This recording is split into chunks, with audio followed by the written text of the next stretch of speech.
Okay, I have to start the second video. But how come some Israelis? I'm not gonna say all. I mean, it's not covered in the media, and I mean, you can argue as much as you want to as the majority this, the majority that. Listen, the media and a vast majority of our politicians are bought out by Jewish people, bought out by Zionists. Okay, that's why they're never gonna cover huge.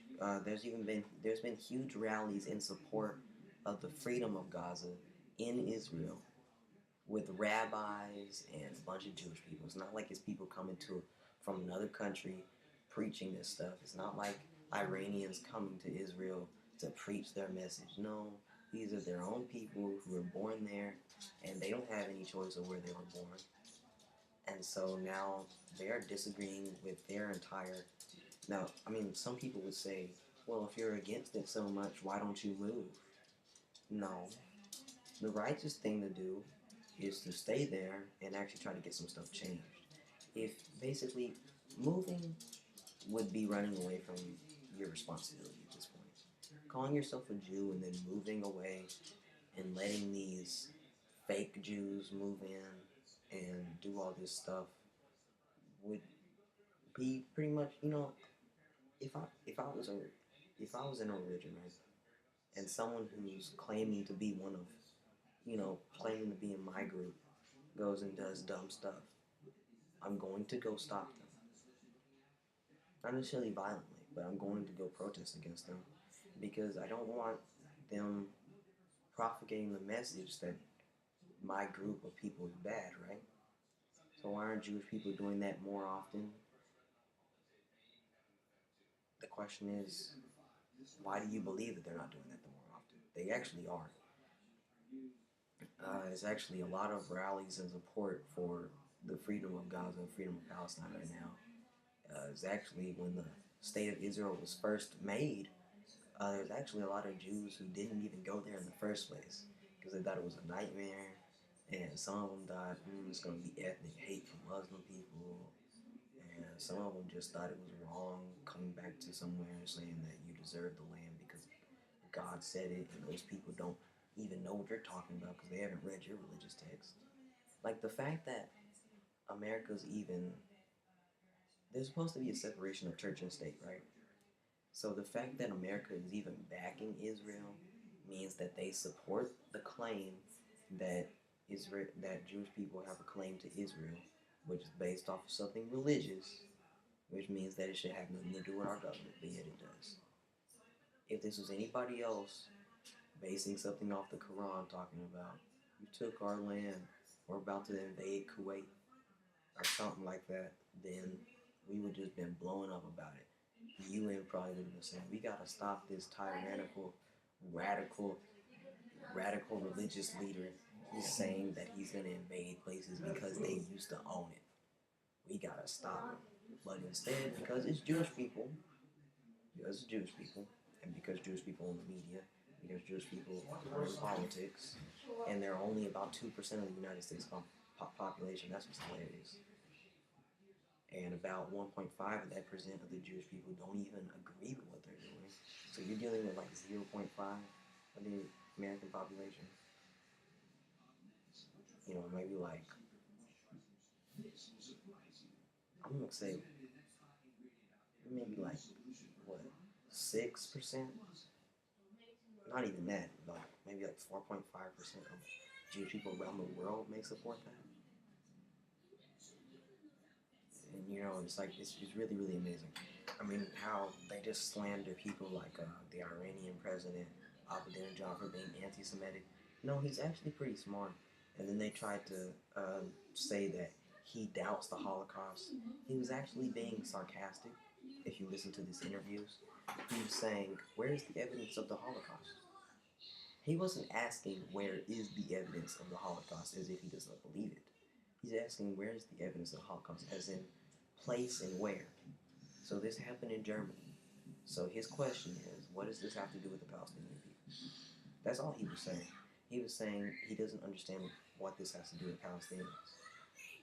But instead, the media knew that dumb people would take this literal, So they went ahead and acted like they took it literal. And so that's how they presented it to the American people. So now you have, the vast majority of people who think that this guy is saying that the Holocaust didn't happen. This guy, man, we need to take this guy out. He's trash. Which I totally agree. If someone said that the Holocaust didn't happen, then I don't like that person. I'm not going to discredit that. I mean, people died in the Holocaust, just like people died in Sandy Hook. I don't respect any conspiracy theories that says things didn't happen in the Holocaust, that says kids didn't die in Sandy Hook, that says kids, all this junk. It's not, it shouldn't be conspiracy theories, it should be conspiracy realism. So if someone's openly keeping secrets from you, that's not a conspiracy, that's called conspiracy realism. It's not conspiracy theory.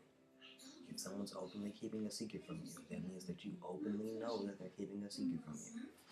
If you write a book about it, you're not a conspiracy theorist. You're simply stating a fact.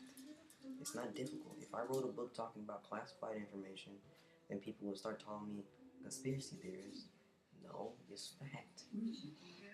If someone's keeping a secret from me, it's not difficult to realize that if they're keeping a secret, and I can't know about it, even though that I pay those taxes and I pay for that type of crap that they're doing it for, and I pay for all these stupid wars that we don't need to be in right now, then how does that make me a conspiracy theorist? That makes me an angry, involved politically American, right? Is that what we're supposed to be? Isn't that the whole point of democracy? A democracy, the whole point of democracy is so then you can actually avoid having to just sit back and watch what happens and you have no control over it. And this goes into a whole other conversation about how either democracy is dangerous, but also dictatorship is dangerous. Because there's either two ways it can go. A tyrant can rule with democracy by brainwashing his people, so then they're going to vote a certain way, and so they think that they have a choice, but really they're just programmed mentally, which is really the more sly and, it's the more, something that people would have to really look deep within themselves to really see through that one.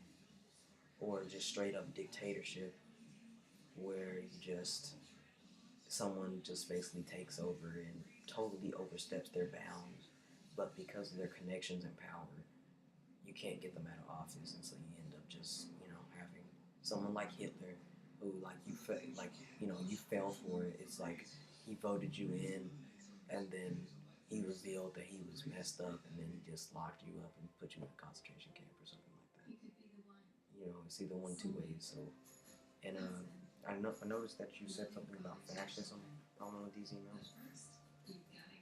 You said I should read a book from freedom to fascism. I'll have to look at that. Okay, it's kind of a synopsis of just how badly we're being deceived by our government. This other video called "People of the World" saying "Stand by me," and I think it shows them. Thanks for the video.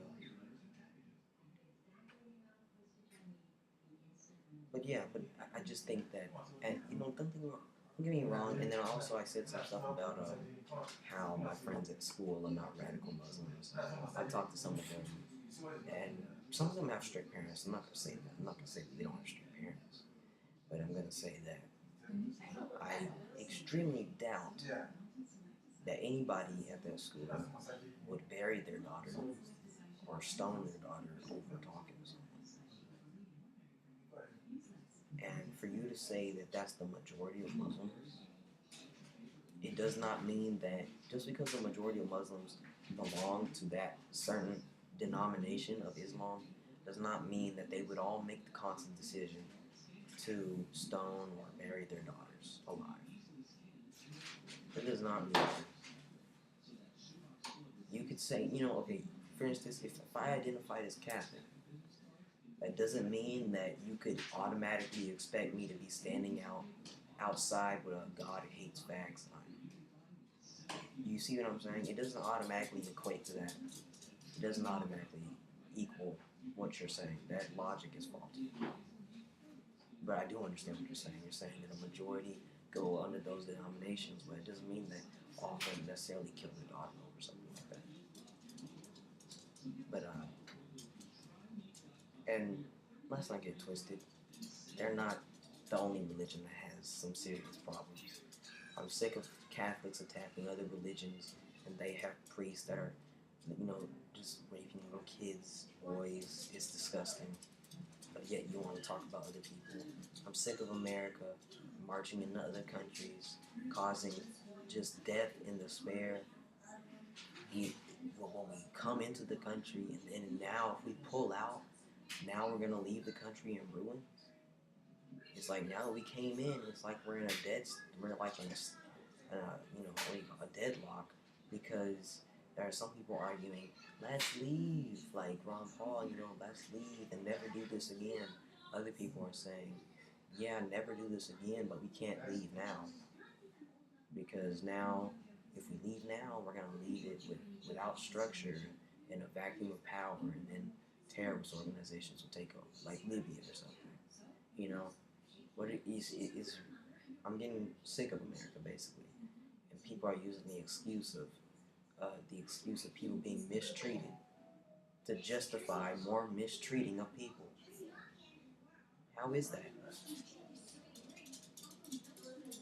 You're claiming that you're coming to defend somebody when really you're going on the offensive against someone else. That's not the purpose of being a guardian. You're more of like being the police of the world. I'm not trying to sound like North Korea saying that we're imperialistic scum that want to wipe everybody else off the face of the earth. But I see where they're coming from with that. An intelligent individual in North Korea could actually get deceived by that propaganda in North Korea. Because, one problem with that propaganda in North Korea is that it's saying that America wants to become the imperialistic, dictatorship of the world, and all we want is to wipe North Korea off the face of the planet. That's the one faulty thing in that entire propaganda. Everything else, if they would have just left it as America's growing too imperialistic, and that we should shut them down because what they're doing in other countries is wrong, that would be a valid point. But then when they say all they want to do is shut down North Korea, that's a whole nother argument, because you really think America is worried about some tiny small Asian country out there that its missiles can't even reach Hawaii.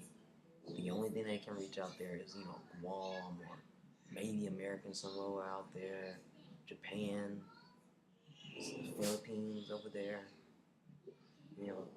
That's really the only thing they can really attack. And China isn't really backing them up anymore, so they don't really have that backbone anymore. So honestly, I would not say America is that troubled about North Korea, and you shouldn't be. It's really hype. I mean, now if you live in Japan, where there's a very real probability of a missile reaching you, then I can understand if you were a little bit more fearful. But living all the way here in America, there's nothing that is even bothering us about that. There's nothing that's bothering us about that, literally. There's nothing else. Nothing, no missile can reach here. The missile can't even reach Hawaii. Missile can't even reach Hawaii. So, as far as that goes, that's complete hogwash, and there's a lot of other scenarios like that. If you watch actual interviews with Gaddafi, where he says that if you take him out of office, that there's going to be a vacuum of power, and Al-Qaeda is going to move in. What do? We assist the rebels, and this is what we do. When a rebel group is doing something that we like, we call them rebels, and we make it sound like their cause is righteous. When a rebel group is doing something that we don't like, we like to call them terrorists. Not all the time. Now, there are some serious terrorists, but there are some rebel groups where we don't like what they're doing, so we call them terrorists because they don't fit with the American agenda. And then other times, when we do fit, when that does fit our agenda, we'll call them rebels.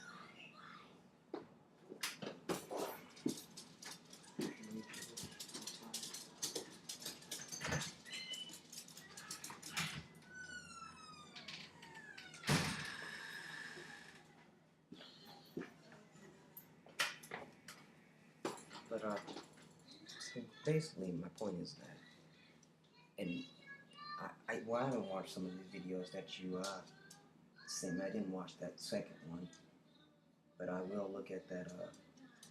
Maybe if I can find like a PDF file from Freedom of Fascism. Otherwise, I'll buy it or something like that, or buy out ebooks or something. So I'll read it, and then I'll probably come back to you on some stuff.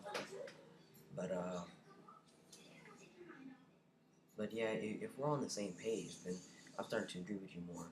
It's just about the Zionism.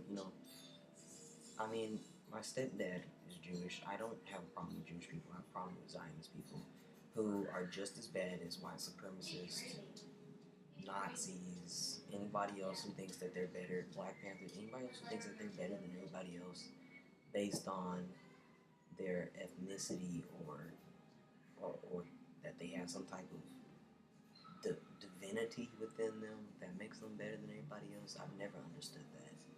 Never understood that. Now, I mean, there are certain parts when you read the Bible. I mean, now that's still debatable though. But I mean, if you read the Bible, it says that. I'm not talking about King James authorized Bible. I'm not talking about that crap. That crap has been edited. So I'm not talking about any of that. But I'm talking about if you research into some of the actual Dead Sea Scroll fragments, or if you actually read different versions of the Bible, or books that were taken out of the Bible, like the book of Enoch, for instance, if you read that, it talks about how basically it's actually pretty cryptic, and you don't really hear about it in the church. That's why part of me would kind of want to become a preacher who preaches about stuff that other people won't preach about, but I don't feel like that's my position, because I don't feel as if I'm religious enough to do that. I'd rather be a more political-based person, but I can get spiritual if I need to do that. But anyway, so basically, what it seems is that in the book of Enoch, it states that there's a certain percentage of humanity that I think the Eastern Orthodox Church is is either the only or the second, or the one of the two churches in the world that recognize the book of Enoch as canon. And that means that they believe, if they embrace the book of Enoch and they truly believe in it, that it means that there's a certain percentage of human beings at this very time that are descendants of Cain. Now you'd say this is no different than being a descendant of Seth or being a descendant of Abel. There's a difference. It says that Eve went over to the snake. No, it didn't say it's the snake. Let me take that back. It didn't say Lucifer. It said she went over to one of the Elohim.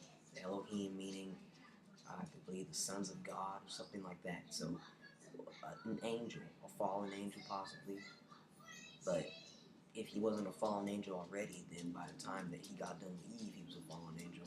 Because basically Eve went over there and they got together and they basically had a kid, and that kid was Cain.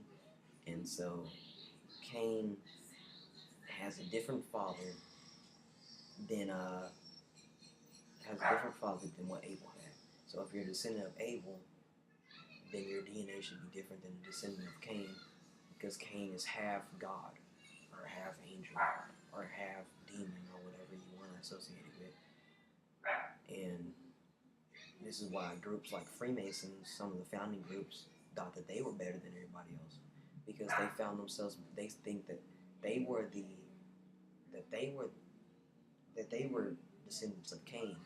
And so since Cain had some angel blood in him or some demon blood in him, they think that they're better because that makes them part divine.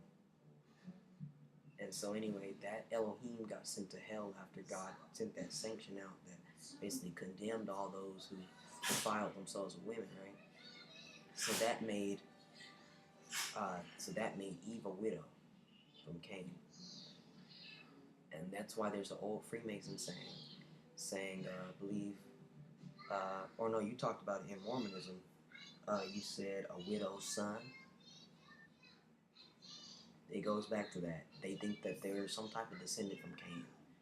And Freemasons, um, for the most part, if Freemasons didn't found Mormonism, there were so many Freemasons in Mormonism at one given time, if not today, that they still, their literature and their ideology still flows within them. And that's why I had to, I read some of the Book of Mormon, and I just immediately could tell that some type of outside group had entered, because there's no way anybody could possibly believe that that's another testament of Jesus Christ, um, without being severely ignorant of other groups. Because reading that now, I go back and I'm just like, whoa, I've seen all this stuff before in other religions and other factions of individuals. And it's very interesting. Like, you can just go back and read it now. Now I know all this stuff about Freemasons and Templars and Rosicrucianism and all that stuff, that you can just see it embedded in there. It's like one of the most eclectic religions besides like Judaism or Catholicism that you could probably find. It's like mixed with all this other stuff in there. And anyway, back to the Freemasonry thing. So that's where that widow's son stuff would come from, because they believe that it goes back to this dude named Hiram Abiff. Hiram Abiff was supposed to be a descendant of Cain, but he was closely related. Like, I don't know if he was his son, or I don't know if he was his grandson, or very close related. It's like a quasi-biblical type stuff. So they're very close related. It's very, very ancient, like maybe around the time, I guess you could say around the time, maybe around the time of Enoch. It doesn't really give the time. It's just a legend, and it says, you know, you could probably predict a given time, giving what the setting of the story is and what other characters it speaks about.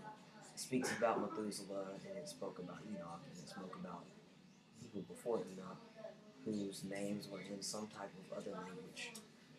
And I don't know if that was, it could have been Hebrew, or it could have been Greek or Latin or something that I can't read. Let's put it that way. Okay?